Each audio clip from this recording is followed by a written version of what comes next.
এটাই ছিল আজকের সবথেকে ওর্স্ট ডিসিশন। হ্যালো এভরিওয়ান, আমি সঙ্গীতা। তোমরা সকলে কেমন আছো? তো this is day 2 of 30 days mini blog challenge. তো দিনটা শুরুই করলাম বোনকে মেহেন্দি পরানো দিয়ে, কারণ স্টুডেন্টের দিদির বিয়ে, সেখানে আমাদের নিমন্ত্রণ সোমবারে, যার জন্য। আর আজকে কাবেরি মেহেন্দি দিয়ে ডিজাইনটা করছিলাম, আর মেহেন্দি করতে করতে 10টা বেজে গিয়েছিল, যার জন্য আমি ফটাফট গিয়ে স্নান ধান সেরে খেতে বসলাম, কারণ আমার বেরোতে হবে। আর আজকে মা রান্না করেছিল আলু পটল ভাজা, আর তার সঙ্গে সজনে ডাঁটা বড়ি দিয়ে তরকারি। এই বড়ি দিয়ে আমার যে কোনো তরকারি আমার খুব ভালো লাগে। তোমাদের কার কার ভালো লাগে এই ডালের বড়ি অবশ্যই কমেন্ট করে জানিও। তো তারপর আর কি রেডি সেডি হয়ে বেরিয়ে পড়লাম ক্লাসে যাওয়ার জন্য।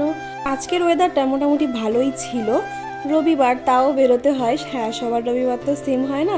তো ক্লাসে একটা বাচ্চা পুরী থেকে আমাদের জন্য এই কি চেনগুলো এনেছিল, যাতে জগন্নাথ দেবের ফটো লাগানো আছে, আর সঙ্গে সঙ্গে আমি ব্যাগে ওটা লাগিয়ে দিয়েছি।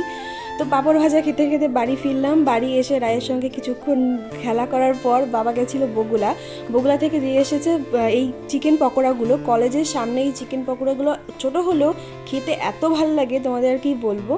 তো খেয়ে দিয়ে গিয়েছিলাম রায়কে পড়াতে। রায়কে পড়িয়ে এসে আবার বসলাম মেহেন্দি করতে দিদিকে। হ্যাঁ, বলছিলাম না ওর্স ডিসিশন, এটাই ছিল ওর্স ডিসিশন, কাবেরি মেহেন্দি দিয়ে কাজটা করা। কারণ এত বাজে টেক্সচার না, মানে মেহেন্দি ঠিক মতো বসছিলই না, তাও যেরম সেরম করে কাজটা করেছি। আর বলো তো এখানে কী নাম লেখা আছে? তো আজকের ভিডিওটা এখানেই শেষ করছি। তোমাদের ভিডিওটা ভালো লাগলে লাইক করে সাবস্ক্রাইব করে দিও। টাটা।